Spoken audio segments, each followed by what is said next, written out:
প্রথম ভোট বাংলাদেশের পক্ষে হোক, আমার প্রথম ভোট ধানের শীষের পক্ষে হোক, এই স্লোগানকে সামনে রেখে সমাবেশ ও মিছিল করেছে মেহেরপুর জেলা ছাত্রদল। বৃহস্পতিবার বিকালে মেহেরপুর সড়ক বিভাগের সামনে থেকে একটি মিছিল বের হয়ে শহরের প্রধান সড়ক প্রদক্ষিণ করে কাথলি বাস স্ট্যান্ডে গিয়ে শেষ হয়। এর আগে সেখানে সমাবেশ করা হয়। সমাবেশ সঞ্চালনা করেন জেলা ছাত্রদলের সিনিয়র যুগ্ম সম্পাদক রাশিদুল ইসলাম রাজন। সভাপতিত্ব করেন জেলা ছাত্রদলের সভাপতি আকিব জাবেদ সেনজির। এ সময় সেখানে প্রধান অতিথি হিসেবে বক্তব্য রাখেন কেন্দ্রীয় বিএনপির নির্বাহী কমিটির সদস্য ও মেহেরপুর ১ আসনের সাবেক সংসদ সদস্য মাসুদ অরুণ। বিশেষ অতিথি হিসেবে বক্তব্য রাখেন জেলা বিএনপির যুগ্ম সম্পাদক জাহাঙ্গীর বিশ্বাস।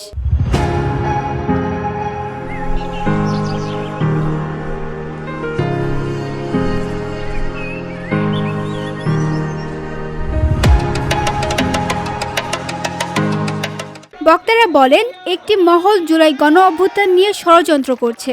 এর আগে স্বৈরাচার হাসিনা ৭১-এর মুক্তিযোদ্ধা চেতনা নিয়ে জনগণের সাথে ধোঁকাবাজি করেছে। আরেক দল ধর্মকে পুঁজি করে মানুষের কাছে বিভ্রান্ত ছড়াচ্ছে। আমাদের সকলকে ঐক্য থাকতে হবে, সমস্ত ষড়যন্ত্রকে রুখতে হবে। বিএনপির ভারপ্রাপ্ত তারেক রহমানের বিবিসিকে সাক্ষাৎ দেওয়াটা বাংলাদেশের জন্য একটি দলিল।